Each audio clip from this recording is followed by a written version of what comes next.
sent you down the wrong. Grab a seat, everybody.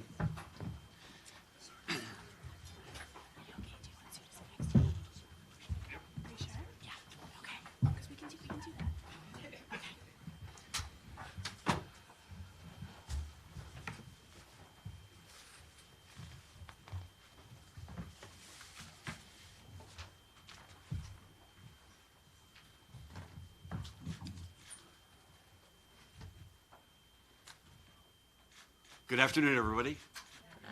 Thank you for joining us, and thank you for hosting us so graciously. I'll get back to the center in a minute and thank them for being such gracious hosts today and for all the good work they do.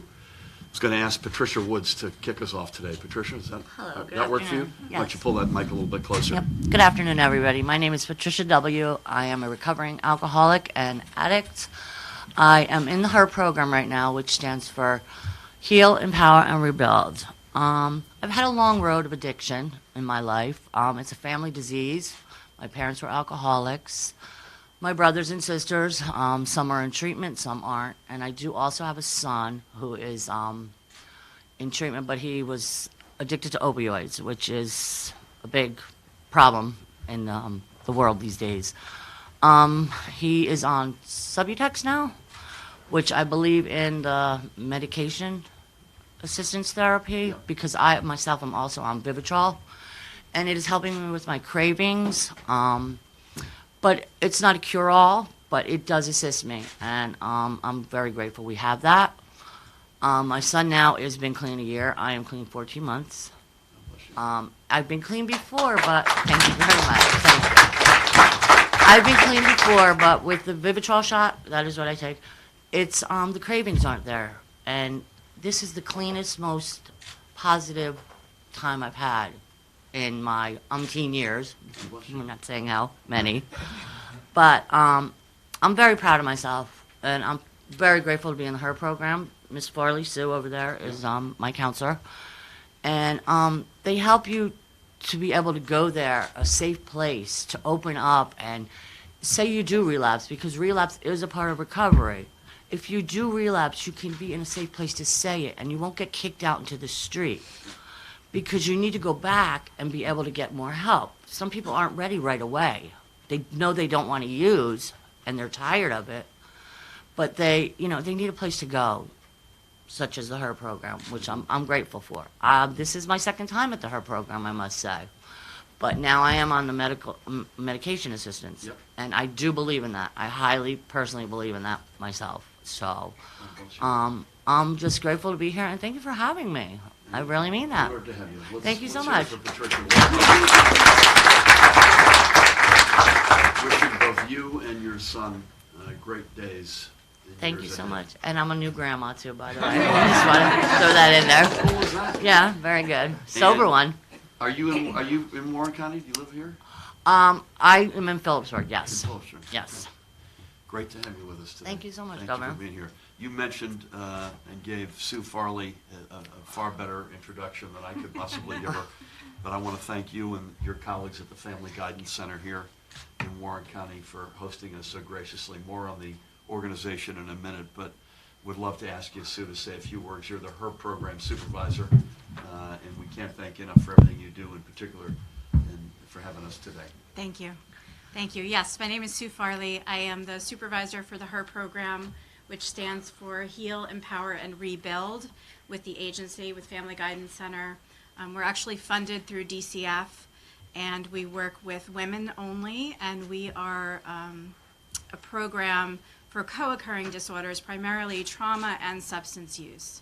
And I would like to say that I've seen a lot of changes happening within Family Guidance Center, positive changes in the field of addiction and how we approach substance use disorders.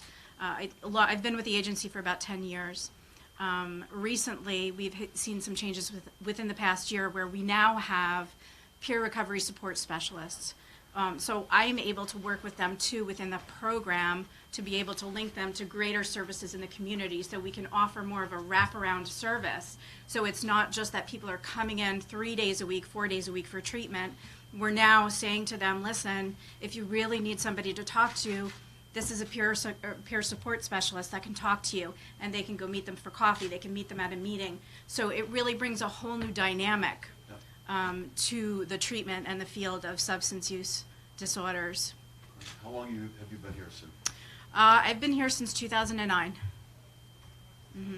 Yeah. Thank you for those words, and thank you more importantly for everything you do. We are together today in great thanks to many people, including the next guy who's going to speak, Hardwick Committeeman Jim Perry. Jim and I met a couple of years ago, and this is not abstract for him. His son was a victim. I still have his mass card in my bedroom at home. God rest his soul.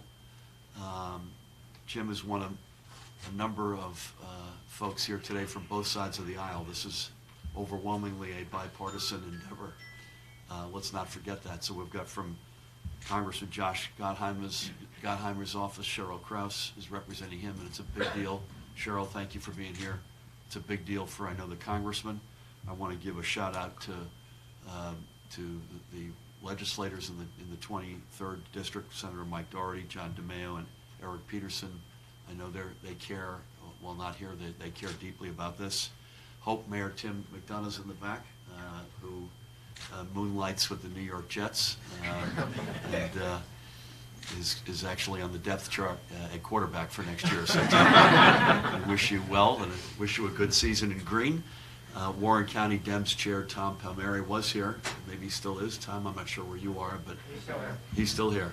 There may well be others here as well. But the point I wanted to make, in addition to introducing Jim, who is a leader in this fight, unlike almost anybody else I know, this knows no partisan lines. This is an epidemic that we are doing everything we can to break the back of. It's an all of government. We'll talk about that in a minute, and it's an all of society of all political stripes. So with that, Jim, thanks, buddy, and over to you. Can you hold a microphone, do you mind? All right. And thank you for the introduction. As the governor said, my name's Jim Perry. I'm the president at the New Jersey League of Municipalities. Oh, I forgot that. I got to give you more homage. More homage. He's the boss of the New Jersey League of Municipalities. Excuse me. Let me I'm past president at the New Jersey Conference of Mayors. I'm on the Township Committee in Hardwick, where most of you, even the people in Warren County, don't know where Hardwick is. And Tim always laughs, and I say it all the time, we're a little beyond hope. So, but with Tim that, is laughing at that. I always add, and I have a drug problem. And as the governor mentioned, I lost my son Jesse 4 years ago to opioid, the opioid. It was fentanyl that got my son. And 1 year later, I lost my niece. So I lost two family members within a year of each other to the addiction. And it's something that is near and dear to me. I have so many things on my plate as president of the league this year. But to me, that's always the number one priority. I will be meeting with all these people on different topics over the next year, but I will be fighting this, and whenever I see politicians that are willing to come out and really discuss it and make a difference and get something done, I'll be standing right there behind, no matter who it is, fighting this epidemic. It's far from over, and it's something that we really need to address heavily, and there's so many different parts of it. It's not just the person using, it's the families. Why did they start using in the first place? We need to educate in our schools better and come up with a program throughout our schools throughout the state, and maybe be leaders nationwide on what we're doing here in New Jersey. Basically, we need to organize the organizations within the state to get better control, and I'm hoping, and I know that the governor and the AG and the different departments have been working hard to get this done, along with Colonel Callahan. I know you've done a lot also. And with that, I do want to welcome the governor to Warren County. Thank you for coming out here. And everybody else. I'm not going to go through all the names again. And also, one of my partners over here, Bill Robbins from Alina Lodge. It's a drug and alcohol rehab center in Hardwick that does a fabulous job in rehabilitating people who have problems. But with that, I again want to introduce Governor Murphy. Thank you very much for coming out to Warren County, and you're always welcome. And I do have many things I'd love to give you a tour of different things that we need to talk about. That's a deal. Thank you, Jeff. Thank you. I appreciate everything you do and every one of the hats that you wear, most importantly as a dad. So God bless you. Thank you. And thank you. Again, I'm honored to be here. I've got a cavalcade of colleagues from our administration with me, more on them in a second. But again, I want to thank the Family Guidance Center for hosting us. By the way, the Family Guidance Center has been around longer than I have. If I understand the history, it was founded, at least one version of it, in 1955, when Dwight Eisenhower was president, and its current form came together when Richard Nixon was president. So this is not a new kid on the block. And I know your broad mission has stayed the same, but the specifics of the challenges you're facing have evolved over the years, and you do an extraordinary job. So to you, Sue, and to all of your colleagues who are here today or in the rooms doing their jobs, from the bottom of our hearts, we say thank you. Again, I'm honored every day to go to work with an extraordinary team. I've got a lot of them with me today, and you're going to hear from them in a few minutes. But just specifically to say, to my right, Carol Johnson, who is the Commissioner of Human Services and is right in the thick of this fight. She's going to speak right after me. The Attorney General to my left, the best in America, right in the thick of this fight, Grabir Graywal, are about to not be acting Commissioner of the Department of Health.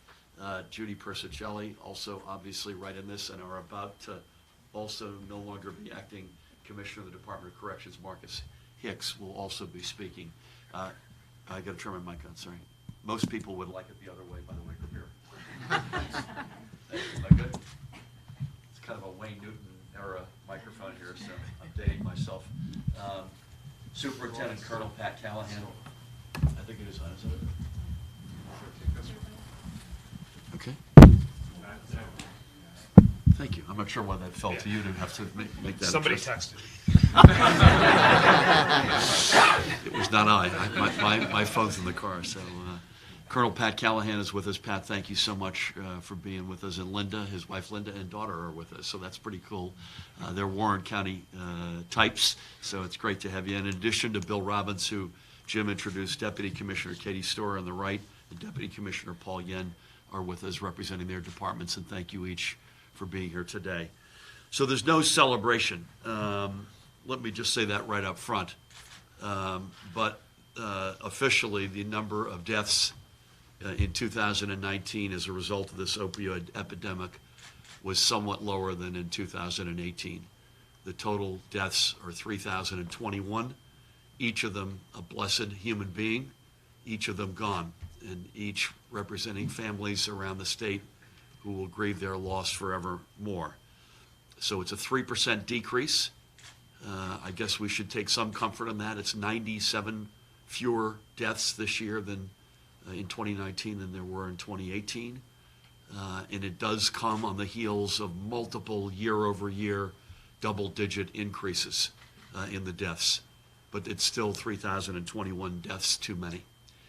There was a reduction in opioid prescriptions in the state in 2019 relative to 2018 of 6%. Again, I don't think we should be spiking any footballs or doing any victory dances, but that's better than an increase. And again, that succeeds many years where those numbers were going up year over year at big levels. As I'm sure Grabir will get into in his remarks, there's an apples to oranges reality when you look at historical data, thanks to the awful scourge and specific of fentanyl and heroin that's laced with it and other drugs that are laced with it relative to X years ago when that was not really either existing at all or not nearly the scourge that it has become. But that is a reality, and as I say, I'm sure among others, Grabir will address that. We have had back-to-back $100 million investments in our budget directed at this crisis.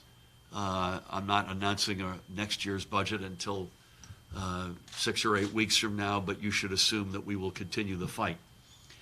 It has essentially, in broad terms, our programs have basically 4 elements. Number one, a big obsession with data.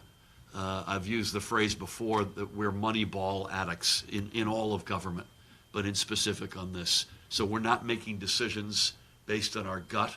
We're not making personality decisions. We're making decisions based on the facts, and then using those facts to guide our programs and adjust them. We're not the smartest folks in the room. We believe the game plan we have in place is working, but we also are not ignoring any amount of changes in our programs if the data suggests that those changes would lead to better results. So a big emphasis on data, a big emphasis on treatment, and medication assisted treatment, or MAT, is a big piece of that. Yes. And that includes both in the doctor's office and getting that more broadly licensed and distributed, but it also includes in our correction system. It's also where our Narcan programs have resided. And I forget how many free in our giveaway, 32,000? 32,000 doses in one day. 32,000 doses of, I guess the official name is Naloxone. Naloxone, which I always butcher. We gave away 32,000 doses of that in one day. We think that made an impact. So data, treatment. Third stool is the broader societal help. Folks getting back on their feet.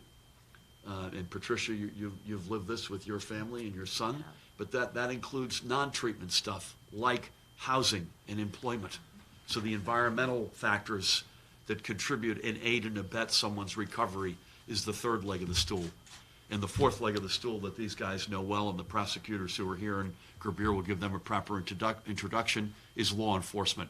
Pure, unadulterated law enforcement directed at driving as many of the bad actors out and as many of the bad stuff in this whole environment away. Gerbir reminds me that New Jersey, by virtue of its location, its density, legacy issues, he and Pat both will remind us that we have a particularly, the Northeast United States is a particularly challenging drug opioid environment. And so that's something that we have to deal with that I wouldn't say it makes us unique, but makes it more challenging. The counties that suffered the most, the 6 counties that suffered the most, were geographically all in the south. And that is where, per capita in particular, where this scourge continues to be ablaze. Warren County, I think, had the 13th of the 21 counties, the 13th largest number of fatalities. But as I said when I started, any fatality is a fatality too much. So we're not celebrating anything. We do believe, and I'll leave you with this, and then I'm going to turn it over to my colleagues, and then we'll throw it open for discussion. We do believe we have plus or minus the right playbook. We also believe we probably have not been at this long enough to see any more dramatic breaking of the curve. So the extent to which we can extend the 4 legs of the stool, of the stool: data, aggressive treatment, societal factors, law enforcement. We think more time on the clock, and I don't want to speak for the experts among my colleagues, but more time on the clock will yield better results. And again, this is one where we're never, if there's one death, we're never going to celebrate the fact that we broke the back of the curve. It is important to know what the results are, because that validates or not, as the case may be, as to whether or not we in fact have the right playbook. But we are, all of us, in this mission together to bat 1,000. So with that, would love to pass the microphone around. I think first up is our Commissioner of Human Services, the woman on my right, Carol Johnson. Carol, I have no idea if this is working, but it's over to you. All right, good enough. Thank you. Thank you, everyone, for being here today. Thank you to the governor for his leadership, his willingness to fight for and commit to securing the extra $100 million in the budget has made a substantial difference to our ability to implement the playbook, as the governor calls it. I also want to thank my fellow cabinet members around the table. This truly is a whole of government response, and we'll talk a little bit about the things we're doing together as part of this strategy. And to Sue and Michelle Ihern, who's the executive director here at Family Guidance Center, which is a partner to us and the Department of Human Services on so many issues. They stand here, I think, in the shoes and represent hundreds of people across the state who do this work on the front line every day and are essential for us to be able to meet these objectives. So thank you for your work and your leadership. Amen.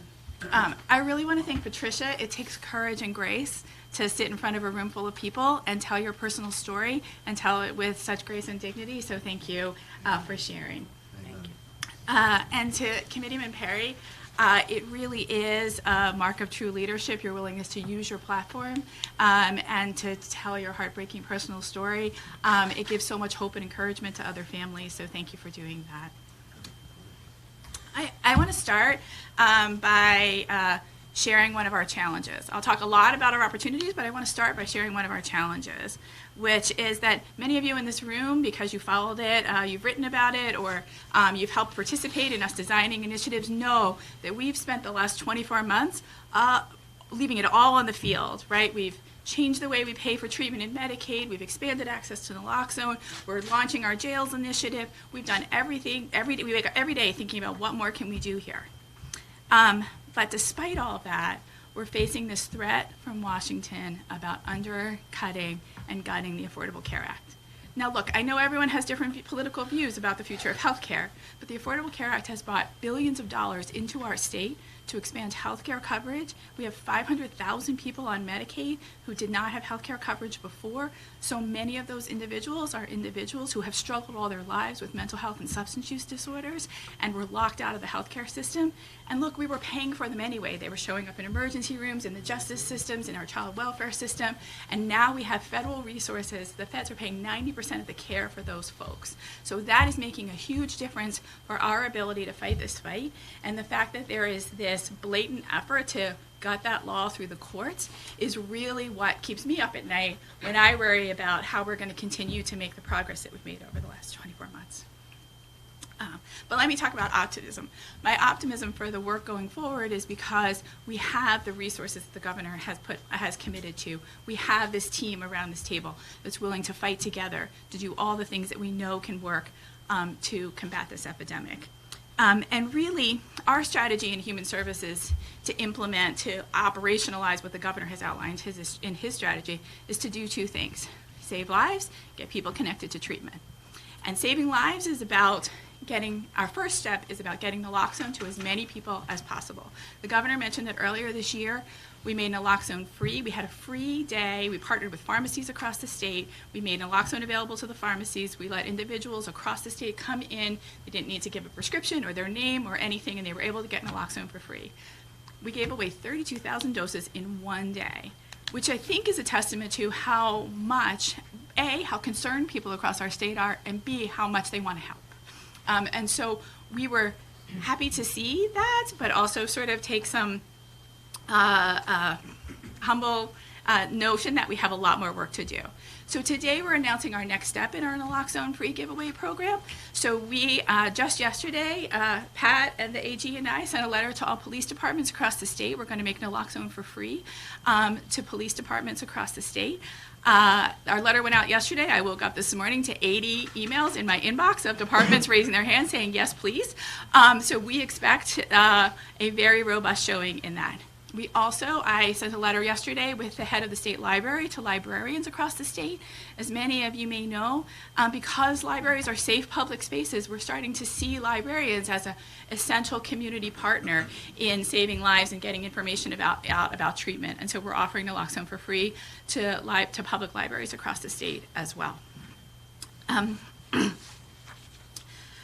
We're also today announcing the launch of our, which we will launch in next month, the redesign of our Reach NJ advertising campaign. That's what these billboards behind you are.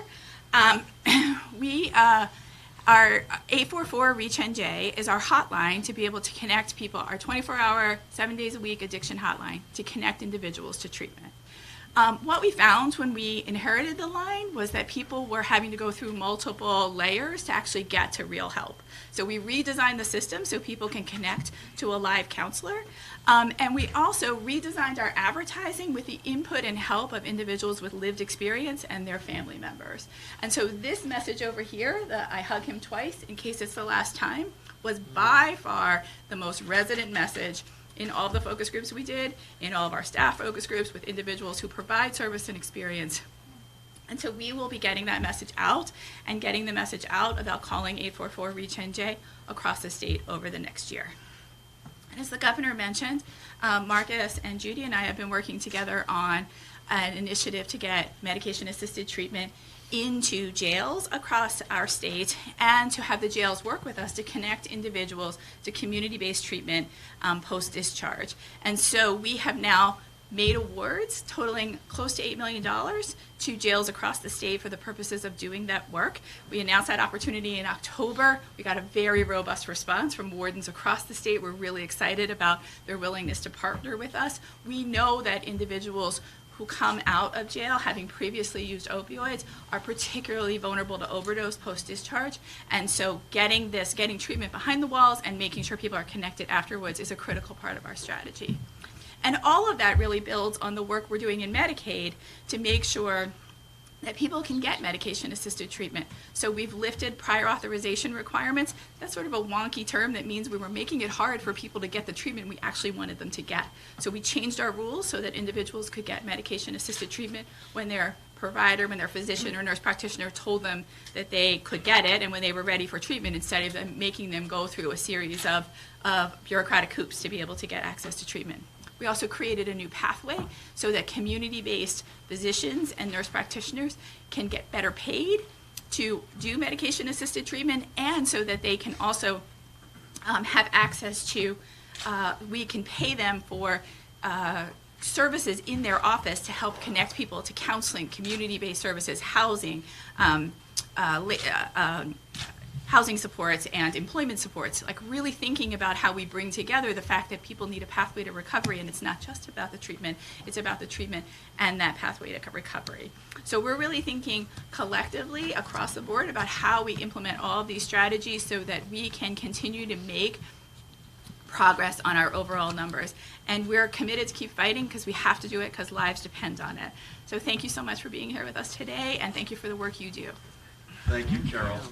Really powerful stuff. Thank you for everything. Next up to bat, the Attorney General, Gurbir Grewal. Gurbir, take it away, and thank you for everything you do. Thank you, Gov.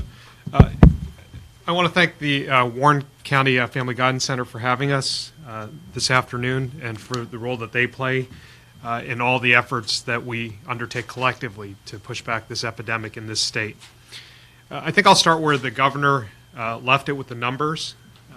We talked about the decrease that we saw this year in 2019 as compared to 2018. It was a 3% decrease. We had 97 fewer suspected fatal overdoses than the prior year. And I think that's significant for a number of reasons. It's the first decrease, although slight, that we've seen since we began tracking these numbers. And while we made progress in previous years in decreasing the percentage of overdose deaths, the increased percentage, this was the first time where we actually saw the curve start to bend a little bit. And while there are many factors that we could probably point to for the reason that these numbers are starting to trend in a favorable direction, I think we need to acknowledge the role that law enforcement plays in our efforts. Tomorrow's National Law Enforcement Appreciation Day. We have a number of law enforcement leaders here in the room today. We have the Superintendent of the New Jersey State Police, Colonel Pat Callahan, the Warren County Prosecutor, Jim Pfeiffer, Sussex County Prosecutor, Francis Koch. We've got the President of the Warren County Police Chiefs Association, Chief Rob here. These men and women of law enforcement are on the front lines. They're the ones who are running to homes to revive individuals who are experiencing an overdose, deploying the Narcan that we're making available. They're the ones who unfortunately have to arrest folks when they're out there trying to buy heroin, not really to get high, but to not get sick. to support this addiction that they're suffering from. And I think it's because of their efforts, because of them getting outside of their comfort zones, that we're seeing some of this progress. And what I mean by getting outside of their comfort zones is that we've changed our playbook in law enforcement. We are no longer locking up this disease. We've acknowledged, and it's cliche now because we've said it so many times, that we're not going to arrest our way out of this problem. But we mean it. We're walking the walk. And we're taking that public health approach to this crisis. We're focusing on prevention. We're focusing on treatment. And we're focusing on enforcement as well. And prevention. There's a number of things I could highlight. But I think one of the most significant things that we were able to do, again, collectively working together across government with the support of the governor's office, was to implement a mandatory video program for every high school athlete in this state to watch.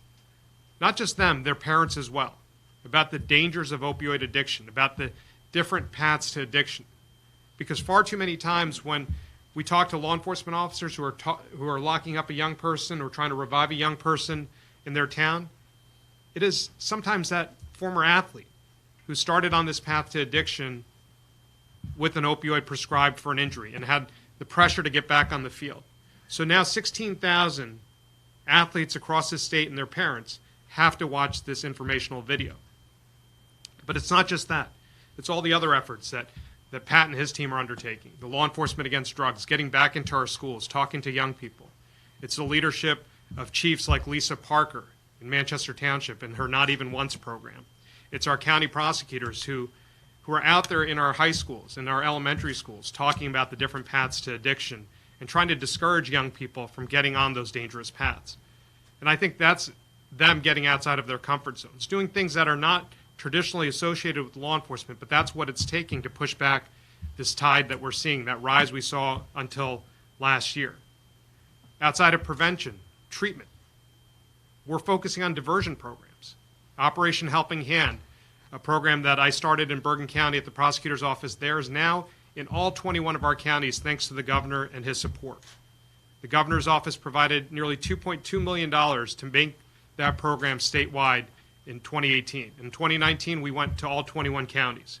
And as a result of those efforts, over the course of nearly a year, 766 individuals have been connected to treatment services. They've been taken out of the criminal justice system and put into the treatment system. And we know that relapse is a part of recovery. And we are tracking what's going on with each of those individuals. But I know that they are better off where they are now than in a jail cell. And I think law enforcement has recognized that, and that's us getting outside of our comfort zones.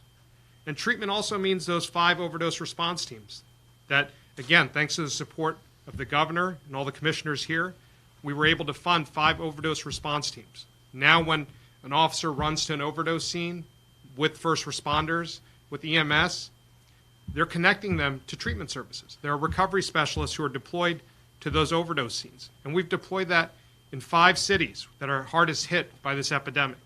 But that's the type of outside-the-box thinking that it's going to take to keep these numbers going down in that right direction.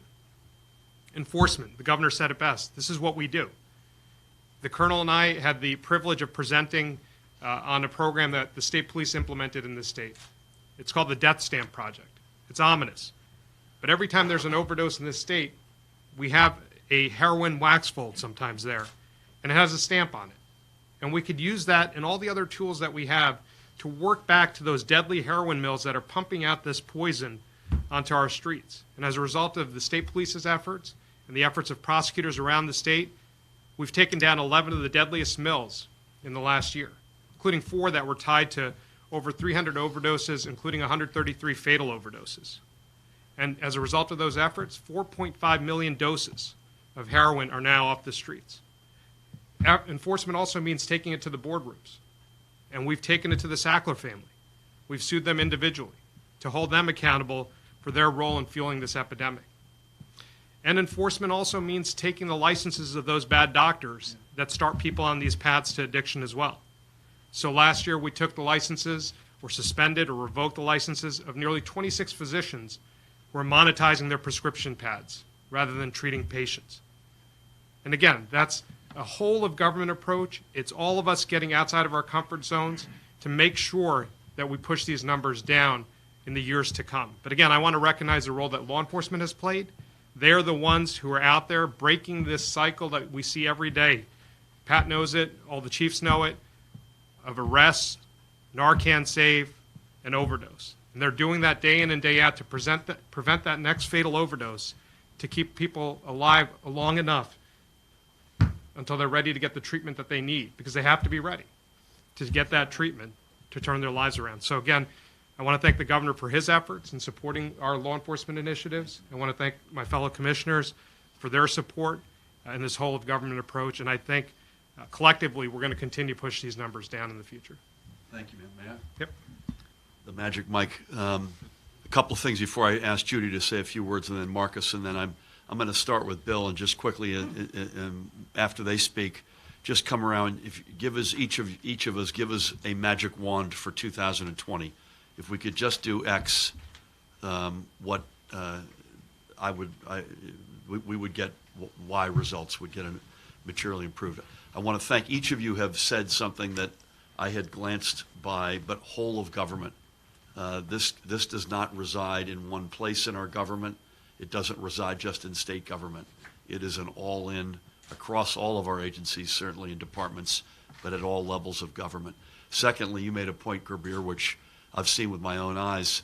And you, Sue, and your colleagues live this. The likelihood of an adjacent physical or mental health challenge alongside an addiction is hugely correlated. You mentioned athletes and injuries and the spiral, and so let's all acknowledge that as we do in our approach. And as Carol had said, my guess is I can predict your magic wand is that is the Affordable Care Act is not any further dismantled. We can't do this alone.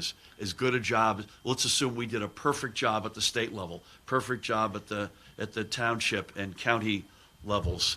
We need the feds. We need the feds all in as our allies. So with that, some words. Judy, do you mind using the handheld there? Our acting, and I hope not much longer, acting Commissioner of Health, Judy Persicelli. Thank you, Governor. And first and foremost, I think we all have to agree that this is the biggest public health issue that we have, not only in our state, but obviously in the nation. I want to thank the governor and all of the colleagues around the table who have taken this so seriously and promoted so many resources in participation in trying to get past this epidemic. I want to start with some of Warren County's statistics. Since 2015, there's been a 36.3% decrease in opioid prescribing, and that's a good statistic. Naloxone incidence, that's the administration of Narcan, defined as an event in which a patient receives their first dose. There were 101 naloxone incidents from January of 2019 through November of 2019. So in 11 months of last year, over 100 individuals received life-saving Narcan. There was a 22.8% increase in emergency department visits involving heroin and prescription opioids.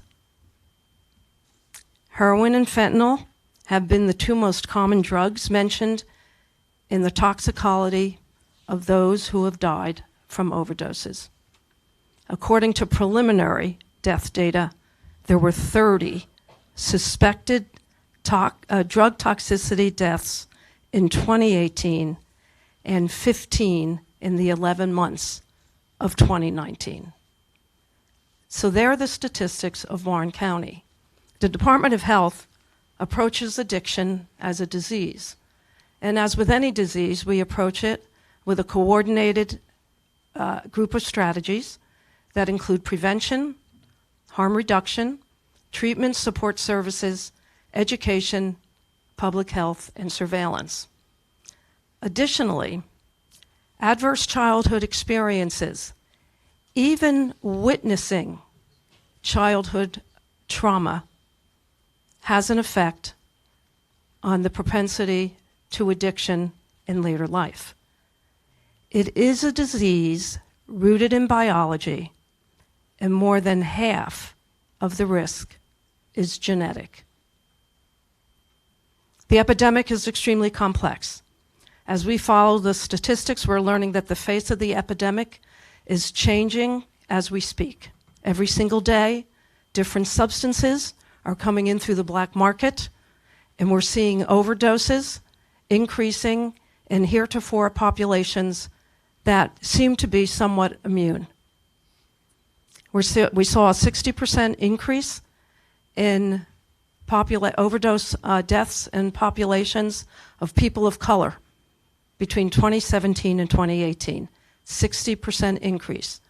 Prior to that, it was primarily opioid overdoses and primarily young males. The first step on our journey is to prevent people from harm. Harm is defined as disease, transmission to death. 5 Minutes to Help is a program that educates first responders on connecting individuals to care after the administration of naloxone. Naloxone, as you know, is a powerful opioid antidote to reverse the effects of an overdose. 75 EMS providers, first responders, have been trained so far on communication techniques to promote connections to care at the most vulnerable time in a person's life. That's when it has been shown by evidence to be most responsive. In 2019, the EMS in New Jersey administered nearly 10,000 doses of naloxone. Training is scheduled throughout 2020, and last week we introduced an online module for EMS and law enforcement agencies. Additionally, through Department of Health, the Naloxone Standing Order Program is allowing pharmacists to dispense naloxone without a prescription. In total, nearly 1,000 standing orders have been issued, which represents 1,400 pharmacists working at nearly 500 pharmacies in New Jersey dispensing naloxone on demand. New Jersey had approximately a 63% increase in pharmacists and a 30% increase in pharmacies covering these standing orders. First, do no harm. New Jersey is currently challenged by three interrelated epidemics: overdose deaths, HIV, and hepatitis. With state and federal funding, New Jersey has 7 harm reduction centers open and operating in New Jersey right now. They're located in Trenton, Camden, Paterson, Newark, Asbury Park, Jersey City, and Atlantic City. Harm reduction centers play a critical role in addressing this epidemic. The centers support the overall health of individuals who come into a supportive environment, a non-judgmental supportive environment. The staff are ready to help whoever comes through their doors. Last year, the centers made over 2,000 referrals to substance use disorder treatments. A large percentage of those people that were referred stayed in treatment. Recently, 2 of our centers have started offering buprenorphine as part of Human Services induction pilot. Bup is shown to stave the cravings of substances and bring people to care and allow them to stay in care. Curbing the supply includes also the opioid reduction options program. That is training emergency room staff and physicians and alternatives for pain treatment, alternatives to the prescriptions of opioids. This is a whole of government approach. We cannot do it alone. We need all of the departments, all of the people in this room, and we need everyone to be cognizant that this is affecting families every day with 8 overdose deaths a day in New Jersey. Families tragically impacted by this epidemic. Thank you. Thank you very much, Judy. I'm going to turn things over to Marcus, and then again, we're going to start with Bill, go to Katie, go right around and end up with Paul on the other side. Just a quick magic wand before we break. And then I'm going to meet with the press outside just to give us a little bit more space, assuming the snow squalls don't start before then. Do you have a microphone, Marcus? Yes, sir. So our acting commissioner in the Department of Corrections, Marcus Hicks. Marcus, thank you. Good afternoon, Thank you, everybody. So first of all, I just wanted to just echo what everyone else is saying, all my colleagues. I think it's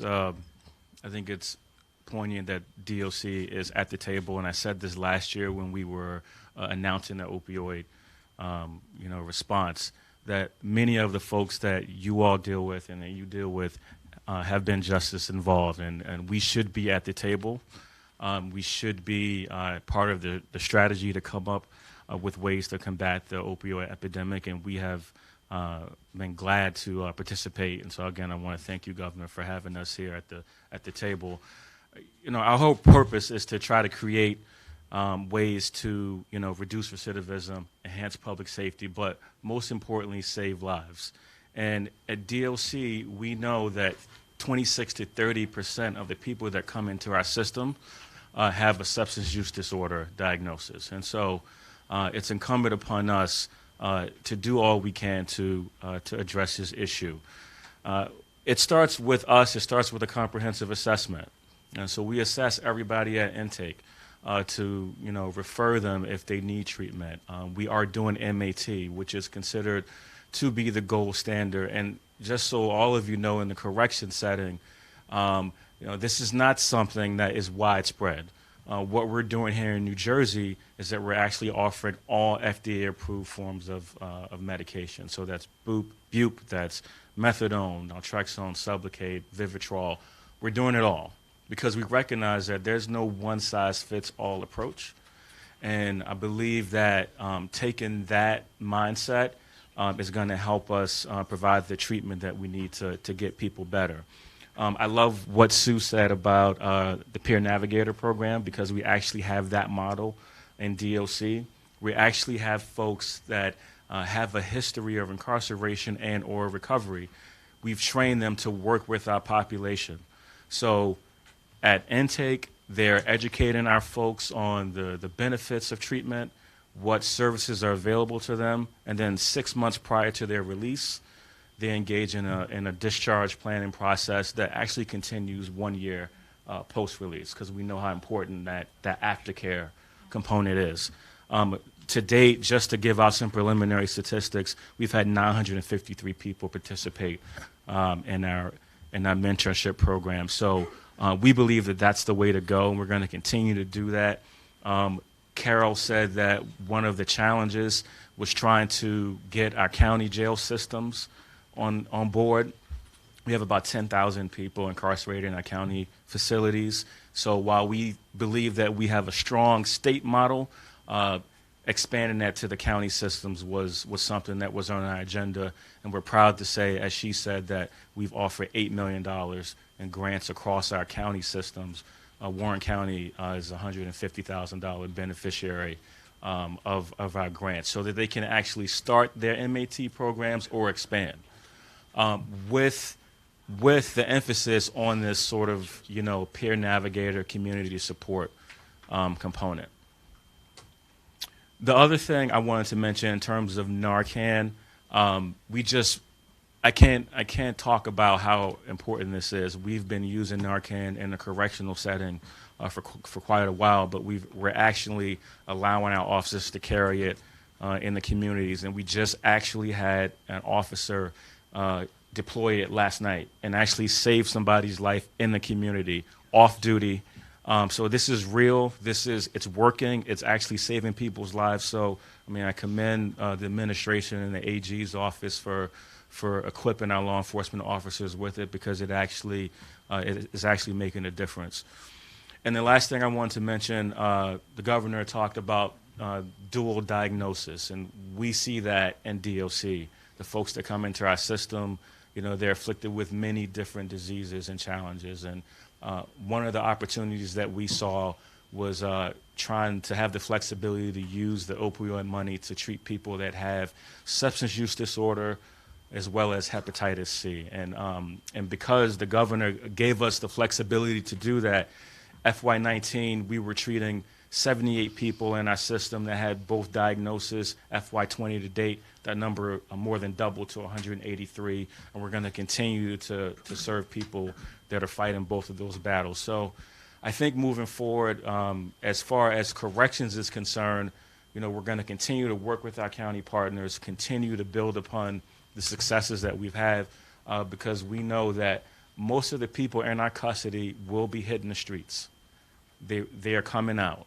8,000 people released from our state systems annually, and it's incumbent upon us to do all we can to make sure that they're in a better place when they leave. So, Well Thank said. you. Thank you, Marcus, for everything you're doing. I asked Carol, as you were speaking, how unique are we in the inside of the correction system with the opioid programs? And you made the point, in particular, at the county level, there aren't a lot of states in America that are doing what you're doing, and Yeah. every county is eligible for one of those grants. 20 of the 21 have actually applied and are receiving money for whatever reason. I'm not sure I understand why one of them has not, but this is a proven game changer. So I'm the biggest, I'm guilty party number one of talking too much, but the clock is running out on us. Just real quick, Bill, starting with you, magic wand for 2020 in this particular arena. I think the magic wand from the treatment perspective, we talk about treatment a lot, is the benefit of time. And so you mentioned, Marcus, about the year piece. The longer that we can keep people away from a drink or drug while they have the opportunity to heal from this horrific disease in ways of mind, body, spirit, the brain takes a much longer time to heal than the public understands. If you can use your clout and the clout of your commissioners to partner with insurance companies to move away from a short-term 28-day model, that is a quick fix that does not work. At Alina Lodge, our program is a year long. 65% of the people that complete our program stay sober because they're there, away from the drink or drug. And most of our New Jerseyans and across the nation need their insurance company to help pay for treatment. And I can't tell you the frustrating thing on the treatment end, and probably Sue's seen it for all the years she's been doing it, the insurance company saying, no, it's over, you have to get them to lower level of care. If you can get the insurance companies to give us more time, the numbers you will see will continue, not just deaths, but people really in recovery like Patricia and her son. Opportunities that Jim's son unfortunately didn't have. Thank you. Well said, Bill. Very powerful point. Katie's represented the Department of Children and Families. Christine Norbert Beyer is traveling. And Katie, great to have you here. Real quick, magic wand, please. I would maybe just add to what you mentioned about the need for an extended period of time for recovery, and add that, as others have alluded to, that addiction is not an individual disease. It's a family disease and it's a community disease. And the more that we do, that we're able to do through the opioid investment to help people stay connected to their families and strengthen their families, that protects people from falling into addiction, and it also supports the kind of recovery that Pat's been able to achieve. And so investments in programs like Keeping Families Together, which is one of the largest supportive housing programs in the United States for child welfare involved families, is enabling us to keep 600 parents or more connected with their children while they maintain recovery. That will prevent and pay dividends into future generations. So these family systems and whole family relationship-based protective factors and recovery supports are important. Another great point, and Patricia was very clear and lives that in terms of the family reality. Jim, thank you one again for magic being here. wand. I have 10,000 ideas, but I'll make my few really quick. One is you mentioned with Colonel Callahan as far as him working with law enforcement against drugs. I believe we need to get that standard across the state, within every school in the state. We need to have law enforcement against drug teaching their things to get awareness out to the kids. The second thing I've talked about with a few different congressmen, again, bipartisan, everybody agrees, we need a Narcan law. If you get Narcan by a first responder, a mandatory 90-day treatment program. We need legislation to get that done. Okay. I have ideas on how to pay for that. It could be discussed offhand. And also, I believe we in the state, with all these different organizations doing so many great things, however, I think we need a anti-drug czar to, in a position in the state to take control and to organize all these different groups. We have 4 different departments up here that have their ideas and are doing things, but we need an anti-drug czar to take control, work with everybody, and get this all working. I have so many ideas. I'd love to talk to you about that. I love it. Those were multiple magic wands, but you earned it. You're the reason we're here today, so you get it. Thank you, Jim, for all of that, and thank you for the inspiration to be here, and God rest your son. Judy, real fast. More harm reduction centers. Well, that was really fast. Patricia. Time takes time. It didn't take one day to get addicted, and it's not going to take me one or anybody else one day to recover. So time takes time. And thank you again for being here, for your courage. Thank you so much. For your telling your story, and God bless you Absolutely. and your son and your whole family. Thank you, sir. All right, Carol, do you want to take, okay. As you've heard, we are all in on medication-assisted treatment. Community providers across our state can do medication-assisted treatment, and we need them to do it. That's why we're training them. That's why we're paying better. We need physicians, nurse practitioners to do medication-assisted treatment. As a dad, I would just say I pray that my 4 kids make good choices and bless their hearts. As a governor, that we continue to get the funding that we need. I have no concern as I sit here about the state budget because we've had enormous harmony on this, and I thank the leadership for that. I do share Carol's concern about the federal side, so my specific magic wand is wishing this guy and his fellow attorneys general that they succeed in battling successfully in the courts any attempts to further dismantle the Affordable Care Act. The mayor mentioned the need for a drug czar. I neglected to mention that we have a drug czarina at the AG's office. Sharon Joyce, the director of NJ Cares, is here, who coordinates our efforts across 13 divisions to put many of these wins on this board. So I want to thank her for her efforts. If I had one thing that I could focus on, I'd be all in on prevention. Like the mayor said, the drug environment today is just so dangerous. 80% or more of the submissions to our labs last year had fentanyl in them, heroin submissions. And so when you're on this path, you don't know what you're getting.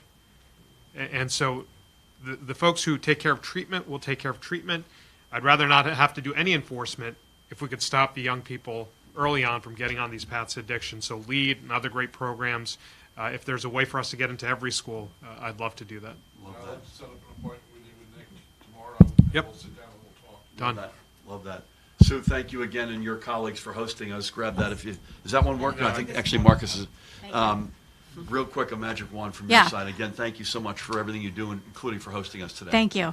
I think the magic wand that I first think of is a stigma-free society, because I think the stigma that is out there, that continues to be out there, does act as a barrier for people to work through their addiction, their recovery process, and get the medication-assisted therapy or treatment that they may need. Well said. Marcus? Yep, I already said it, but basically getting the counties with the peer support, community supports system in place, I think that's important. Awesome. Colonel Pat Callahan, awesome to have you here today. Thanks, Gov. I would just, from an enforcement standpoint, I too, like the AG, hope that teenager never takes that first drug, but if it's not here, they can't take it. So I think our partnerships with the DEA, with U.S. Postal Inspection Service, with Customs and Border Patrol, if it doesn't get into New Jersey, then it's impossible to take. So I think we need to, on the drug trafficking front, do a better job. Before Paul rounds us out, I wanted to say 2 things which I neglected to say. That point, number 1, we have extraordinarily strong relations with our federal partners in this arena and across all the other arenas that, in particular, that Gerbir and Pat traffic in. Witness the tragedy in Jersey City and the relationships and partnership with our federal colleagues, particularly in this case in law enforcement. And secondly, I mentioned my enormous optimism on getting a state budget that would continue to fund this. I don't qualify that in any way, but there's one idea that we proposed last year that I'm not giving up on, which is to ask the opioid manufacturers and distributors. You mentioned going to the boardrooms as a legal matter. I want to go to the boardrooms as a financial matter and ask for a per pill charge that we would then take and help us defray some of the $100 million that we spend in this arena. That would be another. I'm violating my own accusation that Jim had too many magic wands. That's another magic wand I have. Paul, I mentioned housing and employment is a big part of that third stool. Paul is here representing the Commissioner of Labor, who is also traveling. And Paul, I want to thank you for your excellent work, and you get to round us out here. Well, thank you, Governor, for your continuing support in this effort. And like you said, we're the third leg of this very important stool. Once under your leadership, our fellow cabinet members and the individual departments help save their lives and help them with this lifelong struggle to stay sober and break the cycle of addiction. Us in labor, we will work together to change the stigmatized perception of how society sees these victims of this addiction as not just victims, but invaluable members of our society, and how we have to change our way of delivering the service that needs to address their perspective and help them relieve some of the stress in regards to having a quality of life so they have a lower chance of going back into the addiction. Thank you for your continued Well support. said. Again, I want to thank the Family Guidance Center of Warren County. Sue, to you and your colleagues, Patricia, for your courage. My colleagues, thank you so much. And Jim, thank you for being the inspiration as to why we're here today. God bless you all, and thank you. Let's go this way. Okay. Thanks, everybody. Gerald. Feel better. Yep. Awesome. Great job. Judy, thank you. Patricia, God bless you. Keep up the great work, all right? And your son as well in our prayers. Thank you. Thank you. Nice to meet you. Pat, thank you. Linda, safe travels.